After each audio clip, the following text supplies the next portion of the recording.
we need to be familiar with these three letters, that is H, K, and gamma. And gamma, as we all know, it is propagation constant, and always in the general form of gamma is alpha plus j beta. It is alpha attenuation constant and beta is the phase constant, and propagation constant is given by gamma is equal to alpha plus j beta. Next term is K. K means it is omega square root of mu epsilon, and you might be familiar with this equation. Earlier in TEM modes, we are familiar with the term beta. Beta is given by omega square root of mu epsilon, and here in TE and TM modes, we use the letter K. So you can almost recollect the beta that we used earlier as K. So the equation for K is omega square root of mu epsilon. Gamma you already know, and this is the equation connecting H, gamma and K. One thing which you should remember is you generally take k as kx square k square you take as kx square plus ky square. It's not like that because h, kx and ky you obtain from the derivations. So you should remember that kx square plus ky square is equal to h square, and this is h square. So it is gamma is equal to square root of h square minus k square. So one equation is gamma is equal to square root of h square minus k square, where h is equal to square root of kx square plus ky square, that is square root of m pi by a the whole square plus n pi by b the whole square. So you should learn these equations. Then here again and again we are using the two values m and n. M is the number of half cycle variations in x direction, and n is the number of half cycle variations in y direction. So dimensions, we know that in x direction it is a and in y direction it is b. So always the fraction m by a and n by b comes together. Okay, both m and a corresponds to the x direction and n and b corresponds to the y direction. So it is m by a and n by b. And a, b, you know that they are the dimensions of the waveguides corresponding to x and y direction. And m and n, you might be remembering in the derivation you got it as m. M and n as just multiples. To get to represent as multiples of pi, you wrote m pi corresponding to one term and n pi corresponding to the second term. And its relevance is that m is the number of half cycle variations in x direction and n is the number of half cycle variations in y direction. To make it more clear, I will just show a simple diagram. This means this shows the m value. TEMN, normally we represent it as TE or TM, you represent it as MN for showing the mode. So TE10 means here M is 1 and N is 0. So this is one half cycle variation in the x direction. Similarly, TE20 means here M is equal to 2. So 2 half cycle variations. Similarly, TE30 means here M is 3 and N is 0. So M is 3 means 3 half cycle variations. So this is just an example to just make you understand the relevance of M and N. M is the half cycle variation in x direction and N is the half cycle variation in y direction. And A, B corresponds to dimensions in x and y direction respectively. That's why the fraction is coming as M by A and N by B. Okay. So this is another example.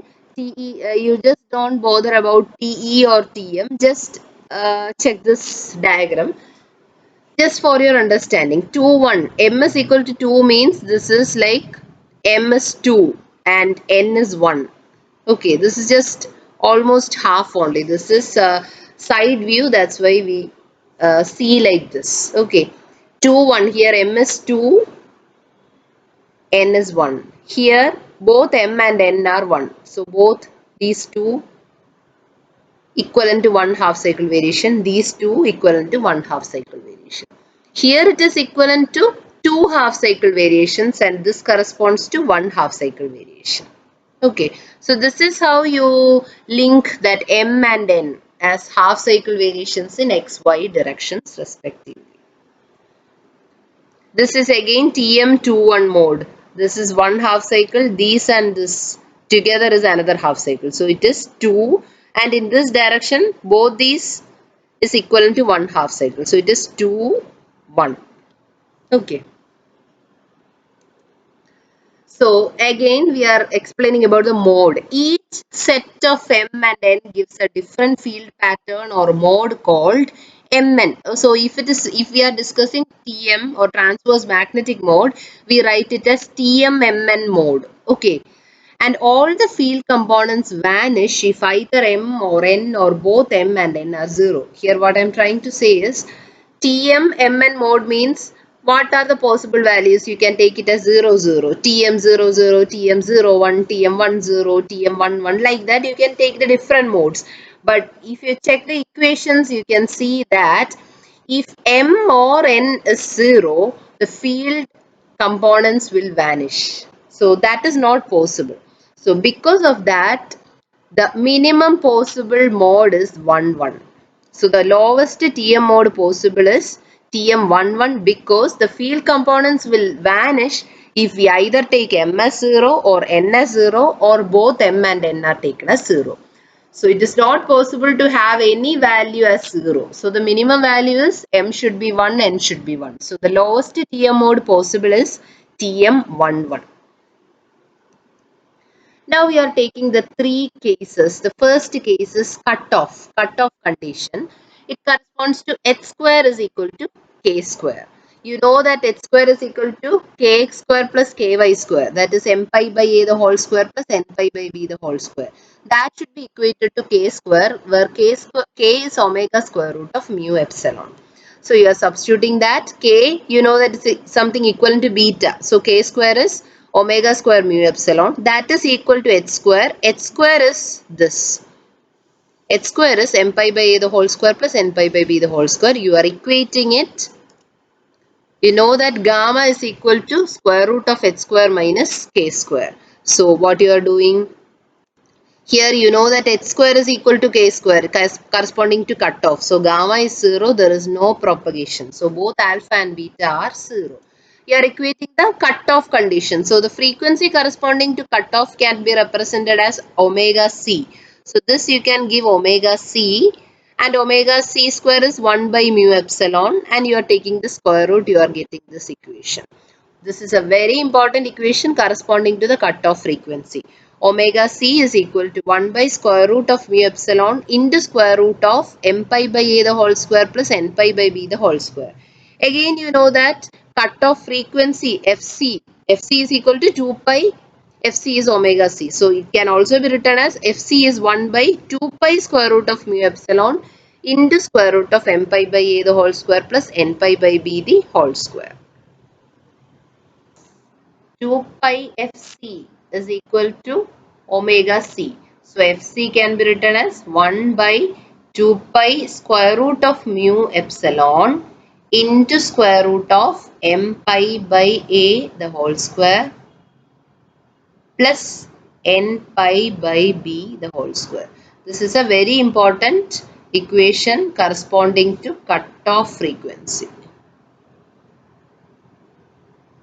Okay, this is a very important equation corresponding to cutoff frequency. 1 by 2 pi square root of mu epsilon into square root of m pi by a the whole square plus n pi by b the whole square. Okay, so equation you should remember is 1 is the general equation that is equal to h square is equal to gamma square plus k square. This is one equation. Okay, h square is equal to gamma square plus k square. Then k is equal to omega square root of mu epsilon. This is second equation. Third equation is h square is equal to kx square plus ky square and that is equal to m pi by a the whole square plus n pi by b the whole square. So these are the three general equations you should remember. Okay. From these general equations, we are deriving each and every condition. First condition was cutoff. Cutoff means h square is equal to k square. This is the first condition.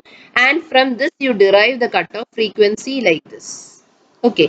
Fc is equal to 1 by, this is a cutoff frequency. And what is the relevance of cutoff frequency? Waveguide allows propagation of the wave only after a particular frequency, say fc. So only if f is greater than fc, what will happen? Wave will propagate. So this is the critical condition or the cutoff frequency given by this equation. Okay, now the second case is evanescent mode where k square is less than h square. Okay, this is the second case. First was cutoff, second is evanescent mode where k square is less than h square. K square, you know, it is omega square mu epsilon, that is less than h square values given. Okay, if that be the case, you know that gamma is equal to square root of h square minus k square. You know this. So this means that if h square is greater than k square, this will be completely positive.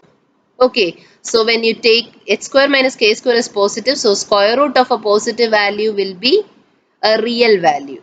Okay, so alpha plus j beta, here what will happen? Beta will be 0.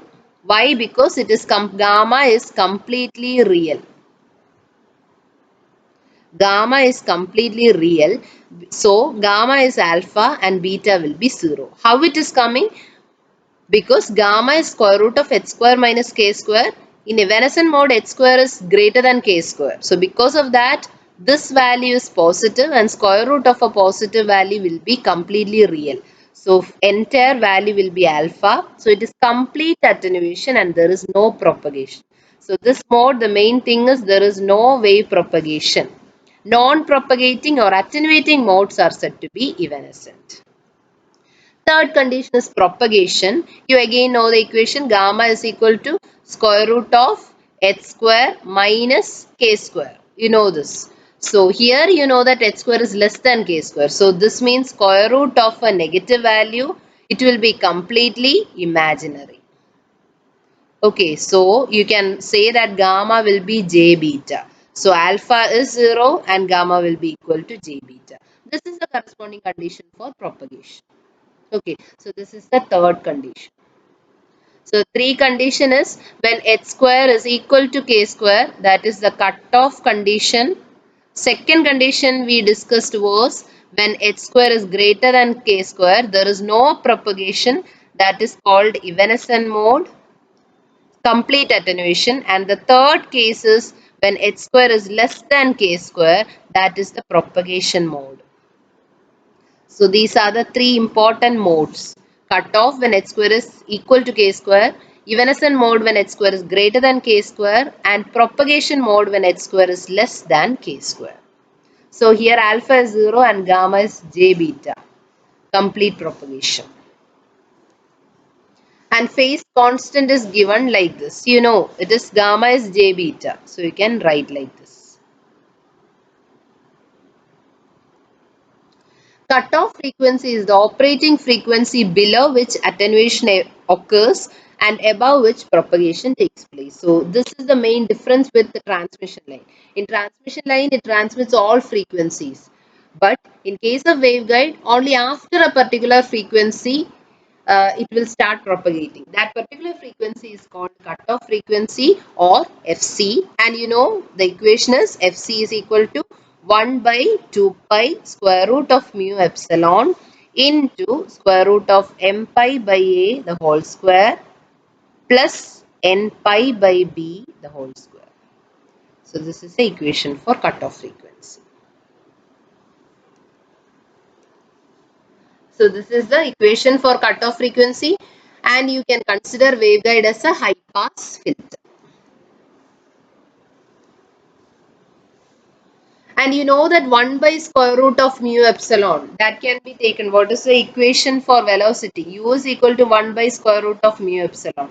So you substitute this 1 by square root of mu epsilon as u. So what you will get, Fc is equal to u dash by 2 pi into square root of m by a the whole square plus n by b the whole square into what is common? It is pi square is common. So it can be taken outside. So you will be getting u dash by 2 into square root of m by a the whole square plus n by b the whole square.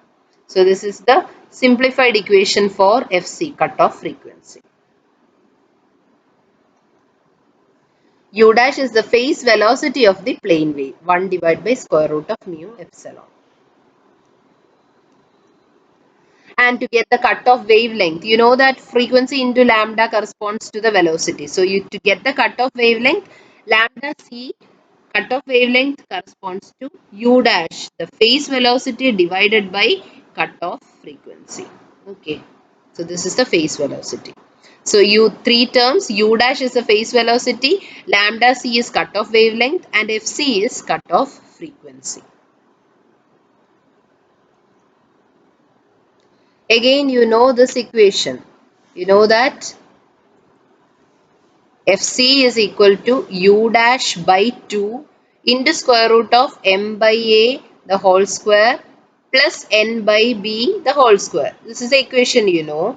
And now you know that lambda c is equal to u dash by Fc. So to get that, you get 2 divided by square root of m by a the whole square plus n by b the whole square. So now you have the main equations.